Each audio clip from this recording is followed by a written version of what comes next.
for news that's short, sharp and Are shrewd. you talking about the podcast or me? Both. Backhanded compliment. This is Up Late with Ben Harvey. Looks like someone's bumped his head. Dayne Brajkovich back in court again with a conspicuous band-aid. Another hearing about whether he breached the insignia laws that ban bikies from displaying gang tats and colours and anything to do with bikie culture. You'd think that was an open and shut case. Before he blacked out his tattoos, Dayne had the Hells Angels Motorcycle Club acronym on his face, Sergeant at Arms on his head, and 1% on his neck. It is out of sheer morbid curiosity I'm allowing this freak show to continue. But the wheels of justice turn very slowly. Dayne has inked over the Hells Angels tats, that club threw him out a while back, with one that says, the police. He had the covered up by a band-aid at today's hearing. Showing a bit of respect for the court. If only he'd done that 18 months ago. Brajkovich's complete contempt for the court after he was charged over that fight with Nick Martin is the reason the WA government launched its crackdown on bikies last year.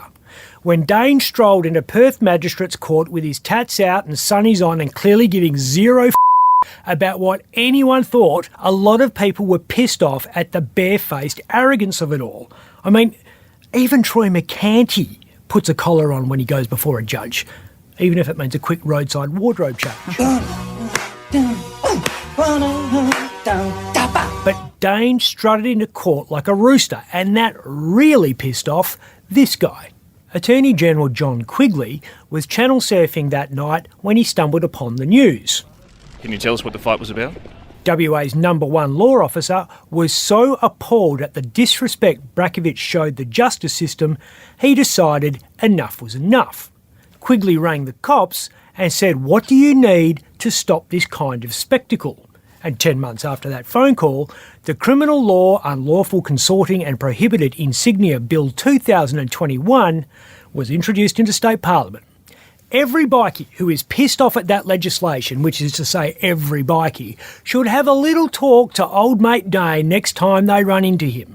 Because he's the reason, boys, that all of you can no longer wear your colours. He's the reason you're getting hit with dispersal notices. Yeah, sorry, I didn't really think that through. One lawman's rage at one outlaw's open mockery of the law was the final straw and the impetus for the most sweeping anti-gang laws in Australia in the past 20 years. The AG's no wallflower. Neither is Andrew Forrest. Australia's richest man has a pretty full dance card at the moment. He's busy ending slavery, cleaning the world's oceans, closing the gap, and stopping climate change. His latest challenge is the most audacious yet, making Carillion City not crap. Can it be done? Nicola Forrest is spearheading plans to turn the once flash shopping centre into something good. Mind you, anything's an improvement because it's been vacant for months. Well, Twiggy seems to be on a spending spree at the moment. True.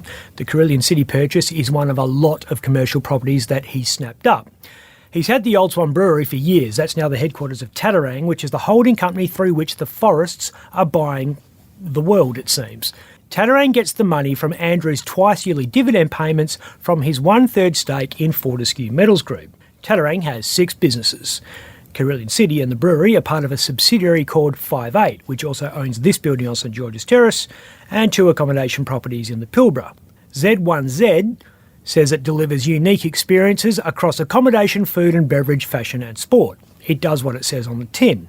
Owns Gaia Retreat and Spa in Byron Bay, Cape Lodge, RM Williams. It's a privilege. That's lovely to hear. The soon-to-be very plush Ningaloo Lighthouse Holiday Park in Exmouth, the Western Force, the Indiana Tea House in Cottesloe, which, like Carillion and the Exmouth Caravan Park, is going to be something very different.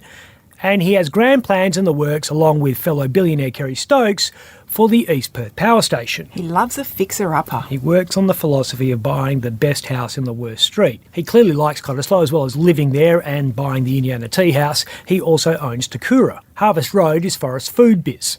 He has Harvey beef, which uses the bits of the cows that RM Williams hasn't turned into shoes. He's got a bunch of stations up north, which supply the cows, and a seafood division that sells rock oysters and something that looks like snot called a koya. He owns New Dorsia, has a big stake in WA shipbuilder Austell, also a big stake in Bega, which owns Vegemite. He's got property in Fremantle and New Zealand. There's a marine maintenance business. and an energy company that's backing a project to power Singapore using what appears to be about 1 billion solar panels stationed up north. That same energy company is also building an LNG import terminal on the east coast. He's into nickel.